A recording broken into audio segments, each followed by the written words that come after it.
that is the destruction of that idea of jihad. I always thought, like at the beginning, what's the head of the snake? Iran. So we could either try to destroy an idea or say, now what is the light we should be shining? But what do we really need to do? Is rebuild the temple. I love the idea of building a house of prayer for all nations, a temple in Jerusalem. It's beautiful. But the next step that's practical in my mind is what the finance minister just said. Listen, it's time to annex Lebanon. It's time to rebuild southern Lebanon, make it a part of Israel. It's time to go into Gaza and start rebuilding Jewish settlements and saying, when you attack us, this is what's going to happen. You're going to be defeated, and then we are going to reclaim the land that God gave us. At a certain point, the exile gets infused into you, and you start just accepting what is the status quo, and you don't have the courage to say, no, we can break this system. They're bread in our hands. We can do it, right? And so the current establishment in Israel is so set in the boundaries that have been imposed on us that they don't have the courage to break through and say, we can do so much more now. Welcome to the Israel Guys, where we believe that in a world of anti-Israel propaganda and Jew hatred, you should be connected to the land and the people of Israel. Wow. I think it has been a month since we've been together. So, Josh, Ari, Jeremy, so great to be back with everyone. It has been a minute. So much going on, so much happening, but it is just, I think all of us could say it's really good to be back together.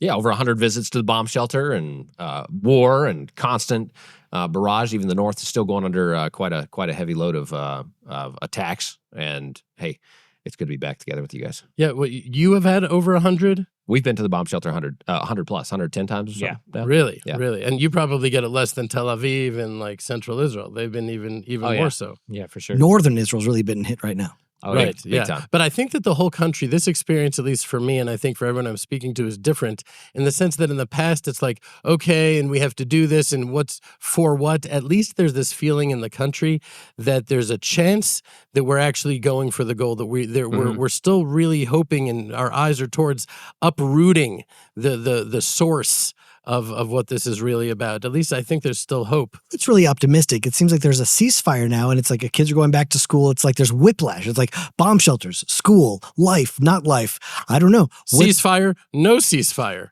Yeah, right? Even now, like the headlines are changing by the minute, so I don't even know. Well, it's like we go to bed at night and we're about like, we expect all hell to break loose the next day, and then we wake up to a ceasefire. I mean, that's the roller coaster that we've been on. Right. And then when you see Trump and what his tweets are, he's been like viciously attacked by a lot of the right in America about his tweets. And he's like, an entire civilization will be wiped out. Praise be Allah. And people are like, what? Can't he just be a normal person? And when I see that, I'm like, these people that are saying that don't understand what Trump understands. I don't even think he understands it intellectually, viscerally, on a primal, intuitive level. He understands that they need to think that he's just so unhinged, like that just he's crazy enough. Literally a crazy man. Praise be Allah. It's like literally like the language of the Middle East, and Trump and Trump he gets speaks that. it. And I And almost he's like, think and he you're even right. said, he's like, and that got them back to the table, didn't it? I almost think you're right that he honestly doesn't know what he's doing. I mean, he doesn't know here. He doesn't know, like, he allows himself to be driven by his heart. I think he just was like born being able to speak the language of the Middle East, and maybe he doesn't know it. I do think he knows what he's doing, at least on some level. I have a in the Middle East. If the war was officially over now, do you think Israel has won? You No. stole my question. Absolutely not. It will just kick the can down the road. What about the United States? The United States, they'll define the victory as they define the victory, meaning, oh, now we have oil, now we have this, now we have that. Israel will not be able to declare victory. There's just no way. So what does that mean? Does that mean that a nuclear Iran will then still be possible? Yeah, in that's what? just a matter of time. 2 Meaning, years, 3 years? the enemies of Israel and the enemies of the world will do everything they can to rebuild Iran. Meaning China will just rebuild whatever we've destroyed. It'll take them a few years. All right, then they'll be right back to where they were. Until we recognize that we're literally at a spiritual war against Iran. This is the first time that America or the West has ever really gone head-to-head in a real war with jihad, with Islam, with like this like ideological religious country that has an army and a navy. And so if it's kind of going to be like McDonald's, where it's like fast food, fast wars, it's over, ceasefire, then we're going to lose. This will not be a victory. No, Israel can say, we could say, we won this battle. We won the battle. Right. We won the battle, but we We'll be back cannot to it. say we won the war. And they won a really big battle. Yeah, but now we know with like the proliferation of drones and missiles, and how long ago, what it was in June, that the declaration came that we set them back years, and now we had to go back in because they can just rearm immediately. I've already seen it already. It's come out that they've already begun to it. So the report is that in Iran, they've just hit the top. So say there's lots of stuff still buried underneath that if they can get to it, they can reuse it. So rocket launchers, whatever you say, like.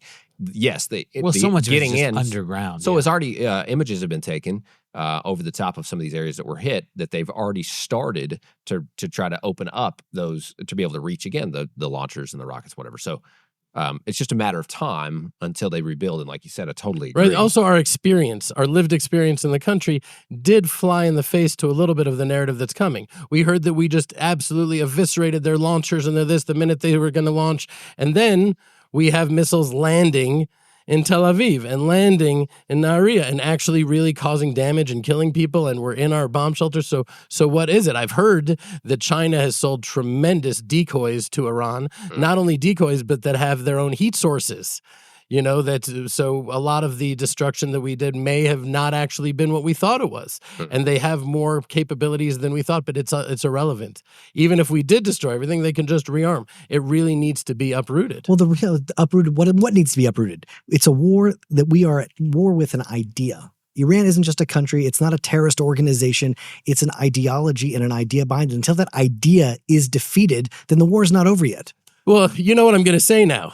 You know what I'm going to say? That, you know, what is the great Lubavitcher Rebbe? He said that one candle can disperse, unbelievable amounts of darkness, a little bit of light. So we could either try to destroy an idea or say, now, what is the light we should be shining? And if we're really going to uproot it, I always thought, like at the beginning, what's the head of the snake? Iran. Maybe on a geopolitical national level, the head of the snake as it manifests through the forces of darkness in the world is Iran. But what do we really need to do? Is rebuild the temple. That's really what it's about. That is the destruction of that idea of jihad. Mm-hmm. That's the destruction. And people are like, why would that be the destruction? We're building a temple. Well, that's where we have to actually put our feet to the fire and meet God halfway. Either it's true, all of the words of the prophets in the Bible are true, and God is with us, and he wants us to take that initiative, and then he'll meet us there and bring this light into the world through the temple or not. But we need to just say, what is our job here? To move forward in faith, and because what happened? Trump built the embassy in Jerusalem. The whole world was waiting for the Middle East to go up in flames. What happened? Nothing. So let's just play a crazy, unhinged, crazy settler thing, and I'm saying, okay, let's say we built the temple. Let's say that we had a leader that said, okay, we're going to go in and build it right there. Who's going to be mad? Who's going to be madder than they are now? What could happen that they're going to really be like, what? They're going to really what? Well, then they're really going to shoot ballistic missiles. Right. Like they'll say, but World War III will break out over it. Well, yeah. Okay, kind of felt like World War III in the last month. I don't know. Right. So in my mind, like, we actually just have to say, this is really what it is to and you know what? Iran and Hezbollah came really close to taking out the Al-Aqsa Mosque and the Dome of the Rock on their own without any help from anybody else. You know what this makes me think of, talking about the temple would be, we have the main fronts that we're seeing right now. We're seeing Iran, we're seeing Lebanon, and we're seeing Gaza. That's like the what's consuming our days right now. Less Gaza, not a lot of focus on Gaza. But talking about the temple, I'm thinking about Lebanon. Both temples, formerly, you had peace with Lebanon, and they supplied and brought the furnishings to build the temple. So what if we're actually the cedars? Right now? The cedars. Yeah, the cedars. Yeah. Oh, and they cut them down, brought them down, and started to build the temple. And they helped us build it. That's the point.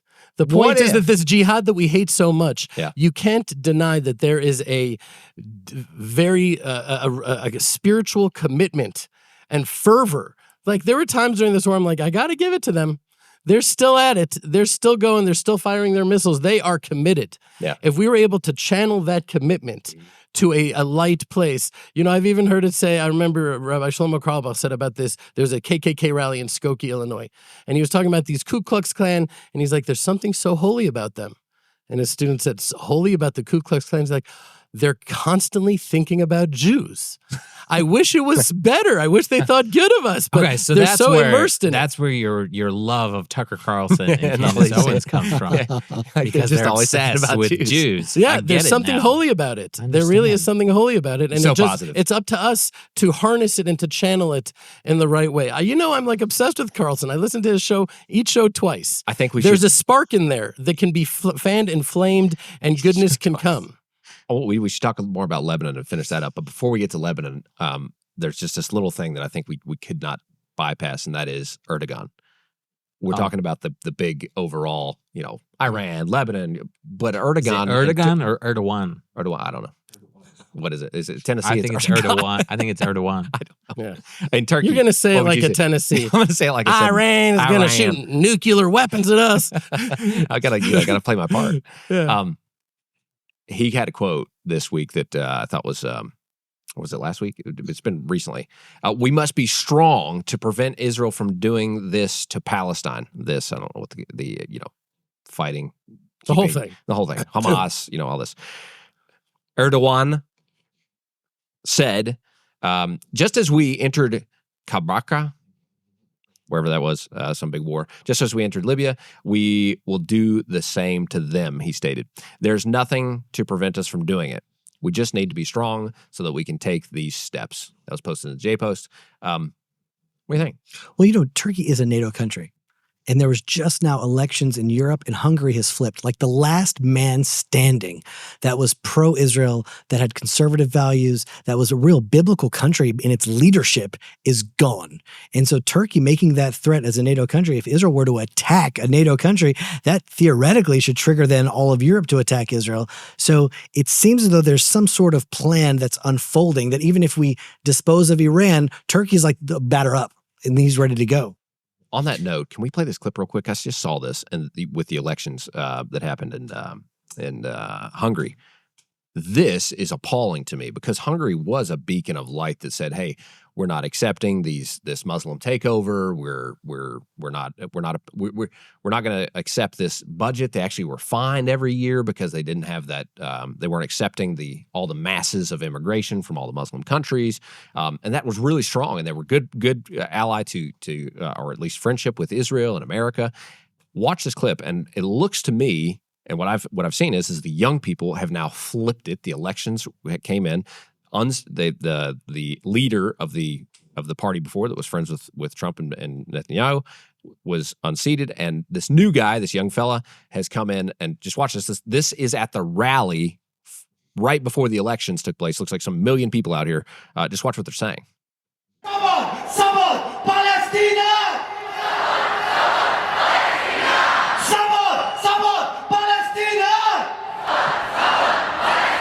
Szabad Libanon, szabad Irán, szabad Kubát, szabad Afrikát, legyen szabad az egész világ!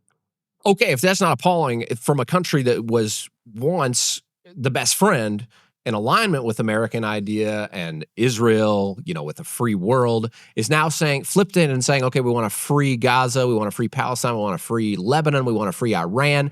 Not from obviously they're saying this is not from the freedom that we're talking about in the Western free sense. Cuba, free Africa. Yeah. But that's concerning to me. Isn't it interesting that he who curses Israel will be cursed? And almost every time someone turns to this Free Palestine movement, they immediately start absorbing Muslim immigrants. And it will be the end of them. They're making their own bed. They are literally, as they are turning against Israel, it's a measure for measure. What's happening is that the enemies of Israel are now entering into them, and it will destroy their civilization from within. And it's what's happening in France. It's what's happening all over Europe. And now Hungary was the last one standing. And sad to say, but it looks like they're going to be falling soon too.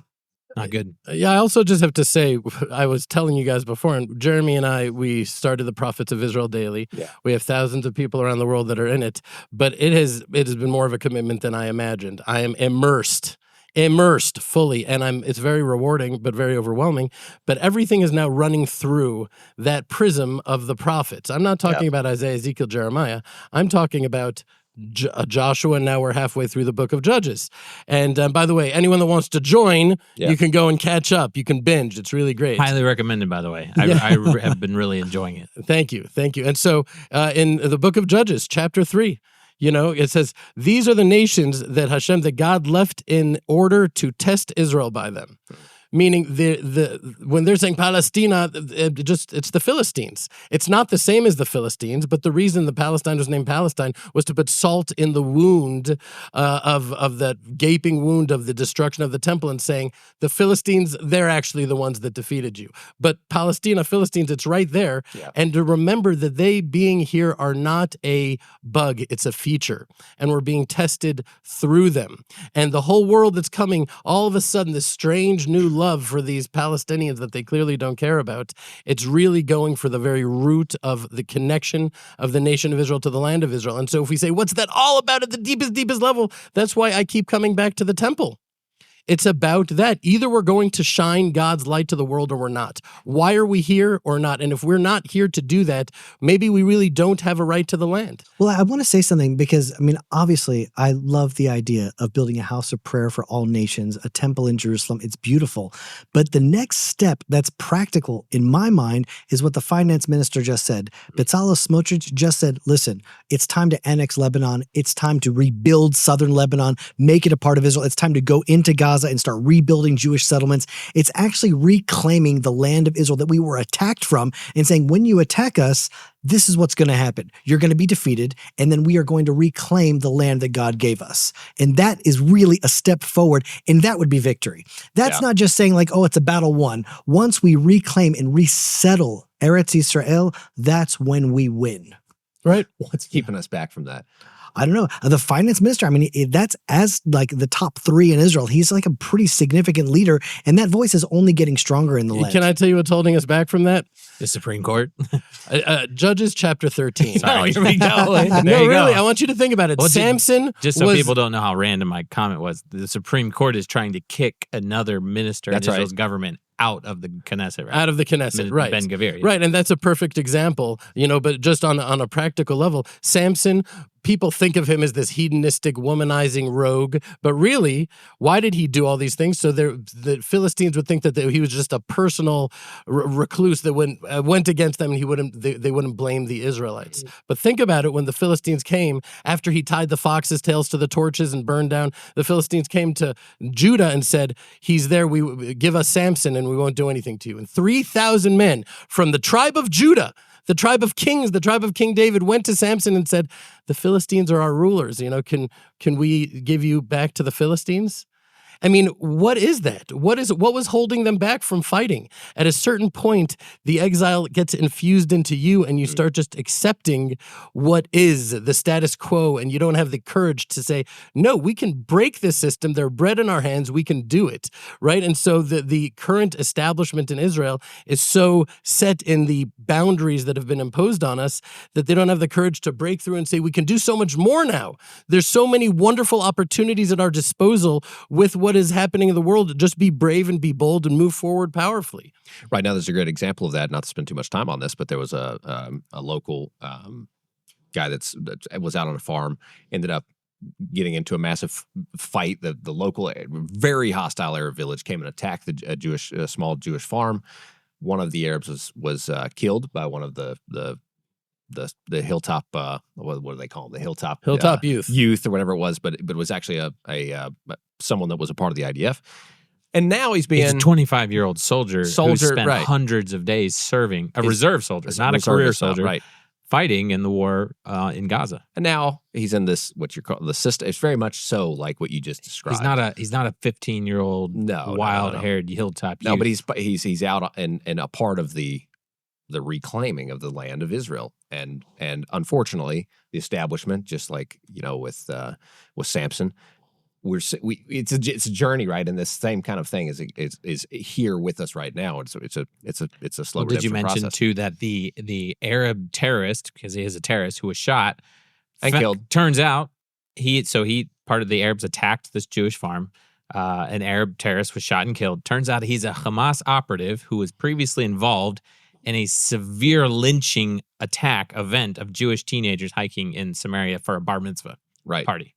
So this is the guy he took out, but now he's a terrorist, like a known Hamas terrorist, is killed, and the IDF soldier, reservist soldier who shoots and kills him to stop the attack, is now being interrogated, being like it sounds like actually being tortured. Like basically they're treating him like the highest level of terrorist would be treated in an Israeli court system. Right. And refusing to let him see lawyers or anything, any representation. So just another it's example disillusioning. of that. What does that feel like for you guys?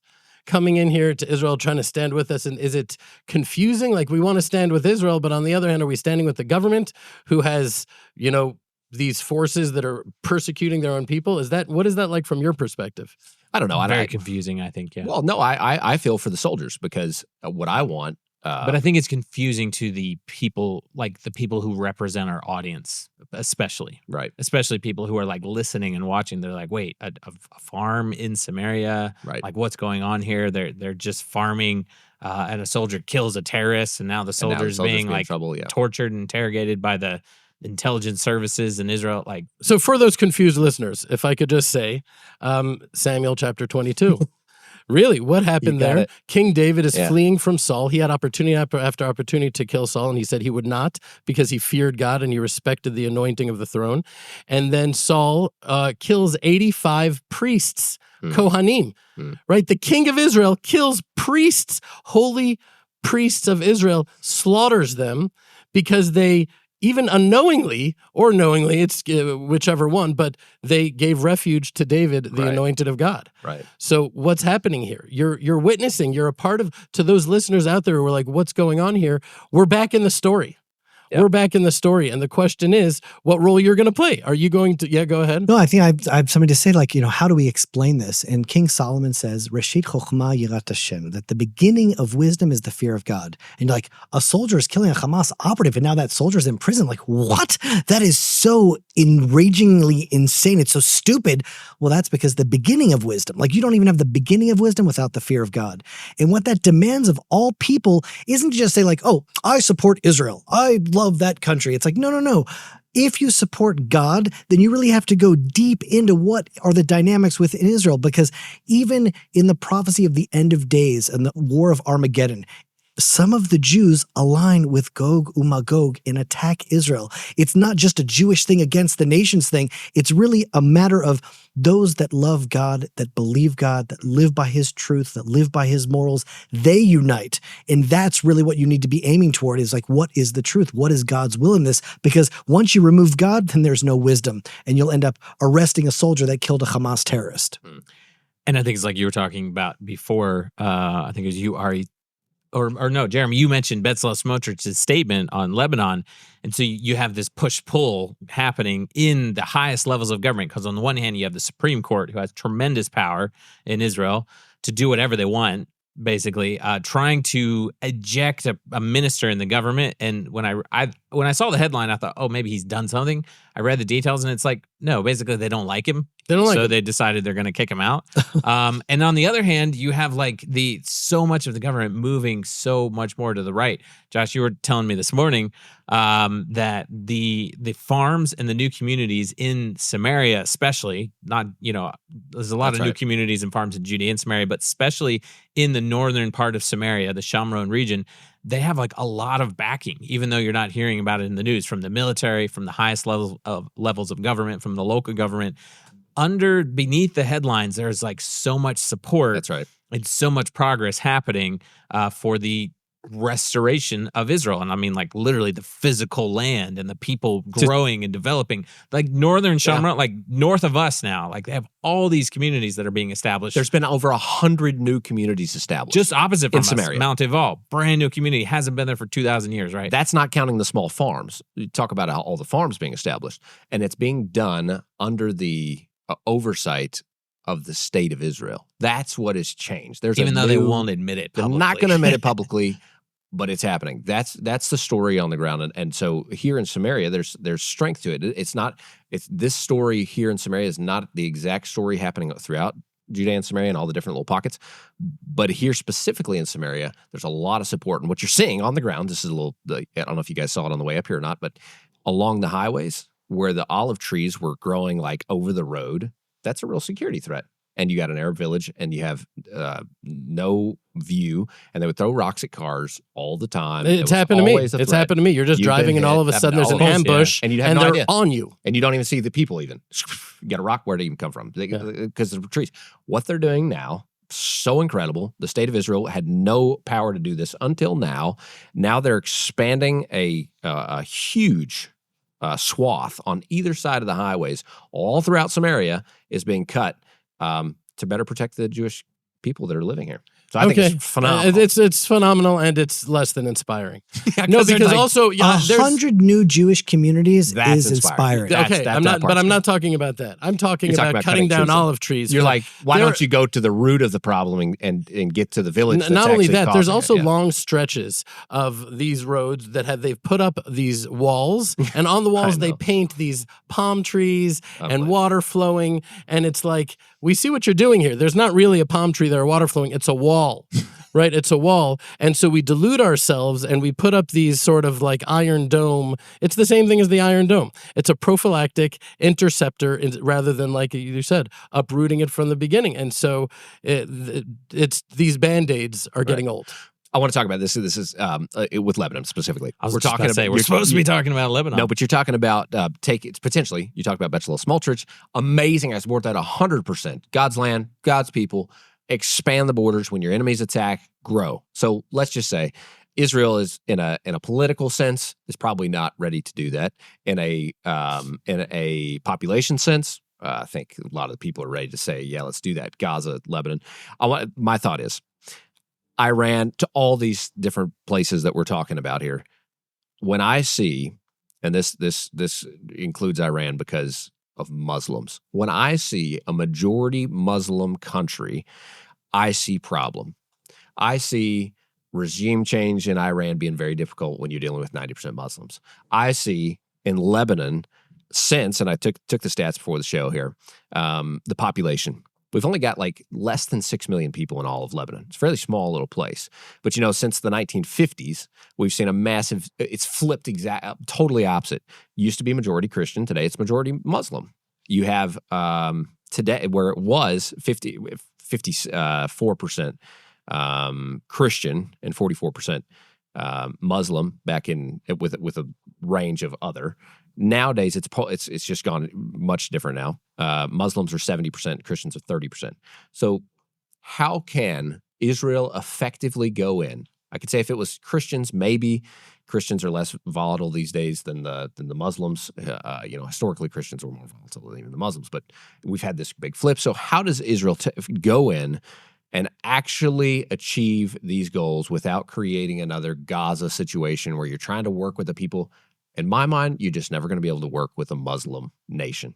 They're always going to be your enemy, except for Azerbaijan. I mean, what are the Muslim-led countries that actually have peace with Israel? There's a few.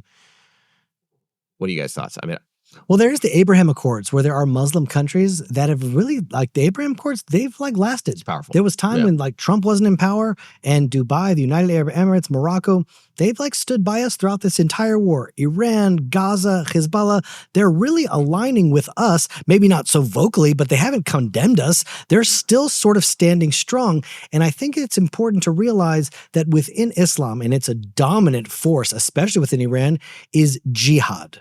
And jihad today is Amalek. Yeah. It is the spiritual force that rises in every generation. And its entire raison d'etre is to just destroy the Jewish people, destroy us in the land of Israel. And they say once they're done with the land of Israel, they're going to attack the Jews everywhere. They just are hell-bent on destroying us. Last generation, it was the Nazis. And before that, it was the Catholic Church that was just hell-bent on destroying the Jews. And it's interesting now that the Pope is now aligning with the Muslims against Donald Trump and against Israel. Wasn't he just in a mosque? Yeah, he just paid a visit to a mosque. Very respectful visit. There's like a certain spiritual identity that's involved with this replacement theology, because without destroying us, you can't fully replace us. And also without understanding the biblical roots, the archetypes from this, it summons the image of the meeting that Esau had with Ishmael. The Pope going into a mosque is the same exact thing. I was just going to say, to me, if the Pope went to a synagogue, that would be totally understandable. I would get it. Because I would just be like, he's showing reverence to the Jewish people. Being a Christian makes perfect sense. But going to a mosque as a Christian, to me, makes zero sense. I don't know where even that. Well, I think you should explain that a little bit, because, I mean, hopefully people understand. But like Judeo-Christianity shares the same values, shares a lot of the Bible together, right? Shares roots, shares origin, shares tradition. You know, like so many of these things. But does it really? No, really. I'm asking all that, but I'm saying like Christianity and Islam shares nothing, right? Yeah, except maybe what do they claim? That we're not Ishmael, right? Who they're not. Right. That's what they share. They both share a rejection of the nation of Israel and the God of Israel and our connection to the land of Israel. And Islam. Right. Because when you say Judeo-Christianity, I won't disagree with you on that. It's important to make that distinction because one of the things I constantly hear when I meet Christians, when I ask about Candace Owens, oh, she's not a real Christian. Right. You know, but she has a big cross behind her. Like what's that really about? What's going on? It's impossible to really use the word Christianity as anything uniform or homogenous at this point. Well, you know, I was just thinking, as it relates to Lebanon, you know, there's like 20 or 30 Jews left in all of Lebanon. Do you know that? That are actually... I'm surprised there's 20 or 30 Jews there. No, but it's kind of phenomenal that it's like literally 20. It used to be, even in the 70s, there was thousands. Like this is a recent shift. There's no Jews left except for 20 or 30 is what they say. Maybe. But I just thought that was fascinating. That the place has been rid of Jews. And now you have a dwindling Christian population, a growing Islamic Muslim population well, I mean, you could argue about it, but do they support Hezbollah or do they not? What is the likelihood of Israel being able to go in and actually having a friendship? I guess that's my biggest point here. Can we actually have a good relationship with Lebanon? Can we free Lebanon, just like the attempt is by the American and the Israeli forces together in Iran? Can we free Lebanon from the shackles of Hezbollah and actually can we go visit? It's one of the most beautiful places in the Middle East. Can we go up to visit the forest of Lebanon? Can we go to Beirut? Can we go to these places? Could that be something that we could see soon? I guess you have to look at the Jewish community in Lebanon, look at the Christian community in Lebanon. How are they waging? Are they shrinking? Are they living in fear? Because that will be the canary in the mine shaft. It'll be like, all right, that's what's happening here. Are they going to be able to live with the other? That's really what it's about.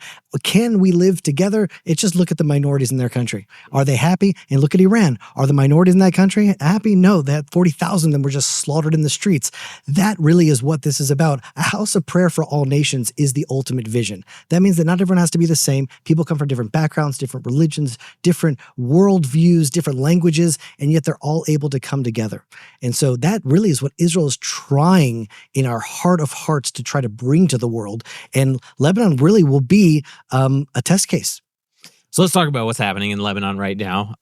Yesterday there was some talks of negotiations, which I was really excited about that, in Washington, D.C., our good ambassador to the United States, Yechiel Leiter, we all know friend of very ours, well, was involved in the talks with Lebanese officials, American officials. Marco Rubio, I think, was heading those talks, Israeli officials. And then today they're supposed to be talking again, so we'll see what happens. But Israeli, this is the first time since 1982 that Israel has directly negotiated and talked with Lebanon. Nice. They had an agreement. It was called, what was it called? Some kind of pact. It was some kind of like pact on May 17th. Oh, it was called the May 17th Agreement in 1982. And that was like the closest Lebanon and Israel ever got to like peace, official peace, but it never actually made it very far, and Lebanon canceled it in 1984. So we're talking decades of Israel and Lebanon being at war, and the first time in decades that they're actually talking. Now, Israel's demands for any negotiations are, so far what I've seen, they have three demands. The creation of a buffer zone south of the Litani River, which they've already created. Right. I don't know if it's like, have they fully cleared that area or they're in process of it? But I know they've created a pretty good buffer zone south of the Litani River, and they've said they're going to hold that buffer zone until they're confident that the north of Israel is not in danger anymore. They also want full operational freedom for the IDF to neutralize immediate threats throughout Lebanon, including north of the Litani River, so not just in the buffer zone, and a long-term process to disarm Hezbollah under an internationally supervised mechanism led by the United States. There was one quote, though. I mean, it's just so ridiculous. This international, they are going to disarm the Hamas. An international group of people are going to disarm Hezbollah. Like, who is going to do that? Unless they're actually talking about taking off their arms. So here's the question.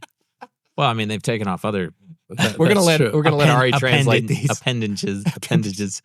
So the Hezbollah leader Naim Qassem, he said, "quote We reject negotiations with the usurping Israeli entity. We call for a historic and heroic stance by canceling this negotiating meeting." So, I mean, they named a rocket people after need to this understand. guy. People need to understand. Qassem rocket. You have Israel is now negotiating with the Lebanese government, which is completely separate from Hezbollah, except you have Hezbollah members in the Lebanese parliament, so they're not completely separate. But you have these, even if Israel was to negotiate a peace with the Lebanese government, it doesn't mean that there's not going to be peace and Hezbollah is disarmed or kicked out, because Hezbollah is basically its own entity. It's really the government. It's the de facto government. It's been entrenched for Lebanon. over 40 years. And the official Lebanese government has either been unwilling or unable, and possibly maybe a mixture of both, to take down Hezbollah inside their own country. That's why when it comes to negotiations, you really have to look at the deepest intentions of the other side. And then you could tell whether it's even worth going into negotiations at all. If you're in negotiations with someone whose entire purpose of existence is your destruction, then what's it all about? The whole thing is a farce. You can tell by what their requests are, right? So the only real lasting thing, like with Saudi, Abraham Accords, what was the premise of that? Peace for peace.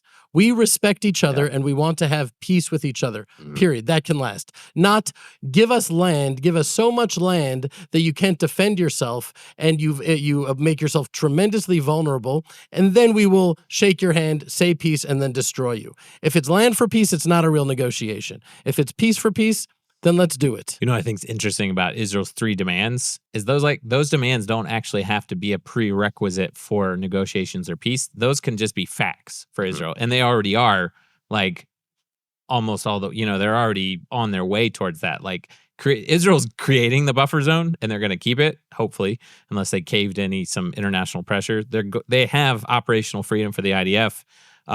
Disarming Hezbollah, that wouldn't be a little bit tougher. But I think, at least as it stands right now, Israel's going, these first 2 things, they are going to keep that buffer zone and continue operating as they need to in Lebanon, regardless of what talks or negotiations are going on. I wish the Lebanese people would wake up and see what's happened to them since the 1980s. Since the time that the Hezbollah has wrecked and ruined that country. The country was a beautiful place, thriving economically, powerhouse. And then since Hezbollah, it has been one wreck after another, after another, after another. And now, hopefully, the Iranians could see the same thing. Look what this terror entity will do to you in the end. I wish the Arab countries would see that and turn and say, "Why don't we be friends? Let's embrace Abraham, and then let's see a blessing. Let's embrace the Jewish nation." Well, you see, what I think is happening is, Judges chapter 3 says, that God keeps the nations in the land in order to test us. So our enemies that are here, it's not like they're just going to go away until Israel becomes the Israel we're meant to be. So each time we sort of have to take another step toward redemption, another step toward who we should be, resettling Lebanon, taking a proactive stance, becoming greater and becoming stronger, becoming more connected to God. That really is the only way forward, because the enemy is there not to attack us. It's really there to embolden us, to strengthen us. That's the right way to see it. And so I think that's just that is what we are living through. As I'm watching these Israeli soldiers, it's like King David's army again. That's right. They're becoming a new nation that hasn't been seen maybe since the time of the Maccabees. Yeah, I just prayed with a group of elite soldiers yesterday. I didn't see one without a temple patch on his arm. We had soldiers just come here to the base a few days ago. They're like, "Hey, do you have another one of those temple patches?" Yeah, you bet. Yeah, that's what it's about. That's what it's about. That's why these soldiers are leaving their families, leaving their kids. It's a trauma for the kids, for the families, but they're saying this is for the nation of Israel. If it was no, this is for the Benjamin Netanyahu government, and okay, that's one thing, but it's not super inspiring. But for the nation and for redemption and for fighting the sources of darkness in the world on behalf of all of humanity, a humanity that is vilifying you as you're putting your life on the line for them, right? I mean, that's what we're dealing with. I mean, we're seeing a real process happen. Just came to the farm right now was a group of ultra-Orthodox Jews that have sort of left the mold and joined an elite Sayeret, an elite commando unit, Sayeret Hashmonaim, and they were in the farm, and they have their earlocks, and they're ripped, and they're strong, and they just left why Lebanon. Hashmonaim? Hashmonaim, because that's the name of the family of the Maccabees. Right. So they're sort of modeling that in the most beautiful way because they're so holy and righteous. Wow. And yet they're real fighters. And they came to the farm for a few days after being in Lebanon for God knows how long. And they just came to sort of relax and rejuvenate. And we're seeing that not only are the secular Israelis becoming more connected to God, but the ultra-Orthodox that have been removed from Israel, like now they're becoming a little bit more like King David's men. And there's some sort of movement that's molding Israel into who we were destined to be. And that's never going to be reported in the news. But that's really what's happening. My biggest question is, how long does it take for this to end up in the seats of power? It's Just practically. I'm saying, like, when this do is a practical. when do the scales get tipped? I feel like each election, it keeps on getting better. Yeah. It keeps on slowly but surely. I mean, we started off Israel. I mean, it was like a secular left-wing, almost communist government. Yeah. And then slowly but surely, Israel is becoming more and more conservative, more and more right-wing, more and more religious. It's just happening. It's much more religious and right-wing than is actually conveyed in the government that is being voted for, because everyone in Israel knows you vote right, you get left. You vote in Ariel Sharon, his entire premise is saying the future of Gaza is exactly like the future of Tel Aviv. We'll never give Gaza away, and then he gives Gaza away. Right. Meaning there is a glass ceiling that is never going to be surpassed until it's shattered. Right? So you can only take the government of Saul so far before David. And when is that going to happen? I've just come to terms with the fact that when God wills it. I don't know anymore. I was expecting this Passover. This was going to be the last. This is the Passover. This was it. Do you guys would think be here. Bibi's the guy, or is there someone else? I think he's the transition. He is Saul. He is the Saul before in David. some ways, he's actually, I think that I do believe he is connected to Saul's soul on some level that I don't understand. And he's rectifying some of those mistakes but he's the best Saul that Saul could be. Saul from the tribe of Benjamin, and here we are with Benjamin Netanyahu. I don't think that's a coincidence. So what other names come to your mind if after the transition happens as who could be the next David in There's Israel? two names that pop to mind. Really? Yeah. Mine is Ari Abramowitz. No. Yes. Shiloh Netzach and Mordechai Shimshon. Your two boys. My Of course, boys. I knew you were going to Boys, say in that. case you don't get it. No, but I don't really see another person up there with Netanyahu right now. Yeah, I don't think the next leader of Israel is one that's on the radar right now. I think it's like Donald Trump. No one saw Donald Trump. He came out of nowhere. I remember I was in Australia when he was actually elected president the first time, and there was an entire continent that was just walking around stunned. Right. Because they had no idea, and I think that's what's going to happen also. Right. I would also like to refer to Avimelech. Right? He was the son of Gideon. Right? Gideon said, I don't want the throne. I don't want the throne. God will be your king. And then he named his son Avimelech, which means my father is the king. And he slaughtered his brothers, and he paid off these empty people to follow him around. So thirsty was he for power and for control. Right? Whereas David fled the throne. Yeah. Right? I don't think that the next true leader of Israel is going to be someone that's saying, vote for me. I don't think that they're going to be going through the normative channels of Knesset and campaigns. It doesn't make sense to me. It doesn't feel right to me. I think what's going to happen, and by the way, this is worth zero, what I'm saying right now. But at the same time, I do think that what's going to happen is that the war with Iran is going to go on. There's going to be heavier prices to pay, unfortunately. And America is going to say, our goals have been accomplished here. There's too much domestic pressure. It's going on too long. They're going to back out. This will embolden a lot of the other players on the board here of China, Russia, Turkey, Pakistan to double up against Israel.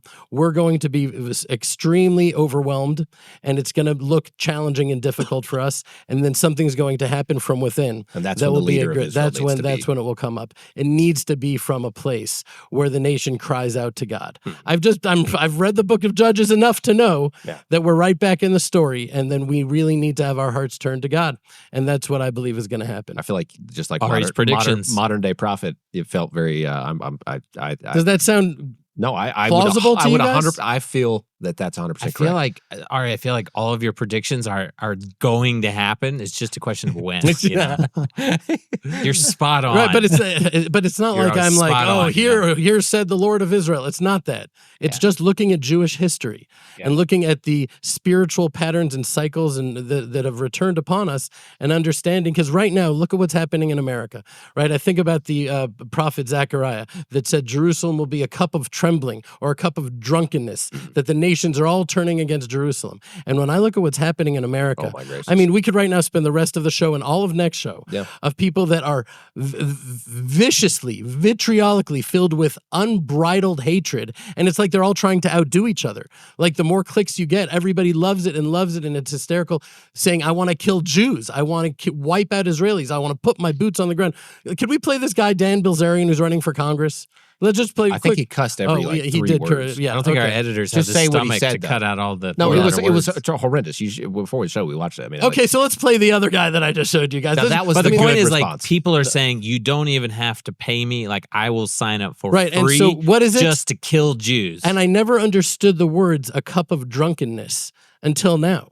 When you look That's at the right. hatred that's coming up in America, it's like they're all sitting at the bar, like, hit me again, the Jews. They're just like, it's a spirit. It's a spirit that is Well, we just. showed that video earlier in the deal. What happened in Hungary? I mean, that's the same kind of thing. This That's what- free I mean- Palestine. It's like a drunkenness that's upon the. Who cares about what's going on in the world? They don't even know what they're talking about. But And here's it's the totally What like- river? What sea? What are What- you talking They about? don't even know. What's even more dangerous than like this guy, you know, I don't even want to say his name, but he's running for Congress now in Florida. Oh boy! Like, it's just, these are not just like podcasters now saying, Wait, in sign Florida? me up. Well, we should be grateful it's in Florida, or not grateful, or whatever it is. Yeah, But the bottom hopefully- line, I hope he has he's not zero going to win in chance to Florida. win. But there But are the places fact- he would win. And the fact that there's people like him running, we could transition now to what just happened in the U.S. Senate. There was a vote, I think it was put forward by Bernie Sanders, surprise, surprise, to stop arms sales to Israel, not to stop U.S. aid to Israel, which I think is an argument that we would all be happy to have, right? And at some level, like, so many people in Israel would be fine with the U.S. stopping, you know, their aid to Israel, because Israel's a strong, independent country, you know, and they can figure it out. Stopping arms sales is like a whole nother level, because it doesn't even make sense for the United States, right? To stop arms sales to their allies. It's so beneficial for businesses and in the U.S. economy, and it's been just beneficial to like sell arms to one of your greatest allies in the world, right? Especially when they're fighting your war. 85, thankfully, the vote did not go through in the Senate, but 85% of Democrats supported the move. They voted for it, right? I think there's like, there's hardly any that, I think only 7 voted on the other side, and some abstained. But I was looking back, and I don't have all the notes right in front of me, but I was looking back to the last few years, every time votes like this come up, and every time there's a vote like this in Congress or Senate and like in the U.S. government, the percentages go down of who's voting against it or who's abstaining. And so if you just look at every year for the past few years, it's only a matter of time, maybe a year or two, before a vote like this is going to be passed. Well, in they the said US government. 85% of Democratic senators voted to ban arms sales to Israel. It's just a matter of time until the pendulum swings from Republican back to Democrat. Right. And at that point, Israel will really be all alone. To ban arms sales to an ally, that's officially, you're not an ally anymore. You've now, like, you're banning enemy, yeah. or that you're an official enemy state. And so Israel will be alone. But at the same time, what's happening is that Josh was just telling me that there are tens of thousands of Jews making aliyah from around the world over the last few years. And so there's a process that's happening. Who are those Jews that are making aliyah? The Jews that are making aliyah are the people that are a little bit more connected to God, a little bit more connected to the Bible, a little bit more connected to themselves. And so they're the ones that have the strongest Jewish identity. So Israel is getting to a place where standing alone won't be so bad. And they really will call out to God. And everything is happening as it's supposed to happen. So it's nothing to be afraid of. It's just to actually watch God's plan unfolding. And I think we learn a lot from actually October 7th as well. How many people, and this is just a message for the nation of Israel, how many people put trust in that fence, in the structure, in the IDF? And I think for the nation, they realized, wait, we had our trust in the wrong thing. And so many people, and we saw it. We've already talked about it on the show. What happened after October 7th? Once they realized we can't trust a fence, we can't trust our physical strength. We're a strong nation. We're 10th most powerful nation in the world now. We're, the economy is booming, and all. Can we trust that? And the nation came to their knees and said no. And all of Tel Aviv, even somebody was telling me the other day, seats, and the most popular thing in the IDF was to get the green uniform with the Tlit Katan to wear under there, to put those tassels on the corners of their garments, and that happened from that narrow place of struggle. And I think what you're describing again is that struggle that brings forth. But I want to that say faith something in a little God. bit deeper, because for thousands of years, I think there's been an exile diaspora-inspired conflation between being a religious Jew and keeping the rituals and keeping the commandments being the sole determinant of what that means. And now I see a younger generation going through an experience that is difficult for me to fully understand, but I see it, and there is a much deeper, more primal connection to their identity, to the God of Israel, to the land of Israel. And even if they're not necessarily keeping all the commandments, even if they don't keep the Sabbath totally, or even have the outward external trappings that would make you say like, oh, that's a religious Jew, this young generation is plugged in. They're plugged in to the source, okay? And something is happening when I hear, Tucker Carlson say, it's a secular nation. I'm like, you don't get it, dude. You don't get it. It is a nation. We are a nation of believers, the children of believers. And it's just important to understand that there's something deeper happening, that you can't make the age-old mistake of saying, oh, the tassels, and that's what it is to be religious. That's one thing, right. But you can have the tassels, and you can keep all the commandments and not truly be connected to the source.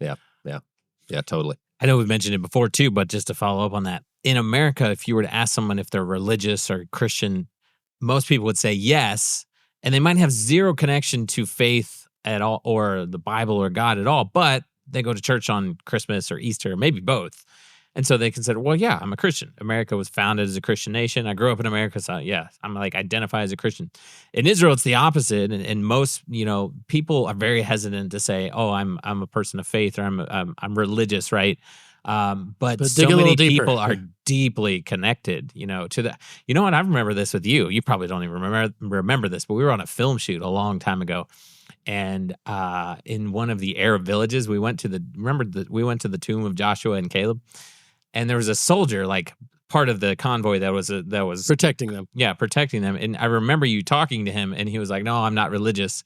And then you had like a 15-minute conversation about that week's Torah portion, and he was like, talking about the deep insights of the Torah. And I just remember that like stuck in my mind like 10 years ago as like an amazing example of how. Right. So many people in Israel are deeply connected to their identity and their faith, and that's growing, like you're saying, from October 7th, like massively, massively growing. But it's not the outward. It's not just like the outward appearance. It's like the heart. Because there's also a rift in the country, and when you look at the Haredim, there's a rift within the Haredim also that you don't see from the outside. You're like, oh, the ultra Orthodox aren't serving, and the Zionists are, and so there's this conflict between them. You're not serving, but no, even within the ultra Orthodox, I just had a long conversation with someone. You look at him; he's an ultra Orthodox Jew, but he is on fire for God in a real way. And he's saying, well, there's a lot of these abstract, hypocritical ritual things in a big portion of my people that I don't identify with. And so a lot of these Jews look and say, well, if the definition of religious is these ultra-Orthodox Jews that aren't serving in the nation, that are smoking cigarettes and saying that I'm learning instead and all of that, which is some of them, but definitely not all of them, then I'm not religious, right? And so they, in their mind, are conflating that if that's what that means, then I'm not that. But if you say, well, what if it means something else? What if it means you're actually connected with God and our tradition and the Torah? And do you keep Shabbat? No, I don't keep Shabbat, but I make Kiddush. Of course, Passover, I'm going to do that. And all the things, they're doing all the things, but they don't say it because they're not that. Mm-hmm. I was just thinking, we are just days away from Yom Ha'atzmaut, Israel's Independence Day. And I wanted to hear from you guys a little bit about Yom Ha'atzmaut. I know from our dear friend Yishai Fleischer, whenever he talks about Yom Ha'atzmaut, and when I've talked to him about it, he always brings up the fact that Yom Ha'atzmaut, Israel's Independence Day, comes immediately following the Memorial Day. And how so much, this week was Holocaust Memorial Day. That's so right. you have Holocaust Memorial Day, and then Memorial Day, and then Independence Day. And Jeremy, it's obvious that the life of the Jewish nation, like it's so incredible to honor those that gave their life for the country, to honor them. Like you can't celebrate the country before you honor those who gave their life for the country. It's just, why does not any other nation in the world do that? It's such an incredible thing. Well, it's really like a roller coaster because it's literally the same day. It's like one day goes into the night of celebration. And I personally, I lost my mom. That's why I'm all like shaved like this. Talk about that, and for 7 days, you have a real mourning period. And then the morning that I got up from my mourning period, my niece had a wedding. And it was like my own personal Memorial Day Independence Day, just like from the saddest house of mourners to the most celebrated, joyous event all in one time. And what that does on a personal level and on a national level coming up is it allows us to experience life in all of its fullness. Yeah. It's like you can really experience the sadness and then really experience the joy. And so we're preparing, because I feel like Memorial Day in these years, especially after October 7th, as war is going on right now, it really cuts deep now. I mean, every Israeli feels it. Everyone knows someone. And then when we finally celebrate our independence, it's like, whoa, we're in the middle of a war. This really counts now. Let's really celebrate like it's 1999. So it really feels like everything becomes more alive. I also just want to say, on a deep Jewish philosophical level, that's what it's really about. You know, there's a man, Viktor Frankl, Man's Search for Meaning, and he wrote this book, and he was in the Holocaust. And he was a therapist, and he developed this thing called logotherapy, logo, which means meaning. And the more I studied it, I'm like, oh, that is just Torah therapy. And the very quick on one foot, the story is that a man went to visit Viktor Frankl as a therapist. He was married to his wife for 52 years. She died a year and a half earlier, and this man was in deep, deep, debilitating depression. And he went to visit Viktor Frankl. And Viktor, he said one question: let's say you had died first and she'd lived. How would she feel? He's like, she would be just as broken and deeply depressed as me. He's like, so you saved her that pain. And the man was able to smile for the first time because now it had meaning. So if you just have Yom HaZikaron and you feel the pain and you see all around you, there's mothers that lost their children, wives that lost their husbands that lost their wives. The brokenness is beyond. It's hard to even be able to live beyond that. It's so devastating. But then it goes right into say, what's it for? Yom Ha'atzmaut is the answer to that question. What is it for? It's for this, for us to be able to live as the nation of Israel, in the land of Israel, for the God of Israel, to shine a light to all of humanity in the world. And that's what it's for. It wasn't for nothing. It was for this. Do we have a call to action for everybody? Can't the world celebrate Israel? I think Yom Ha'atzmaut should be a day. I think that every house should put out an Israeli flag and just say, like, this is where I stand. This is where I'm at. I celebrate Israel. I am Israel. I am a part of Israel. Israel is my destiny. Your people is my people. Your God is my God.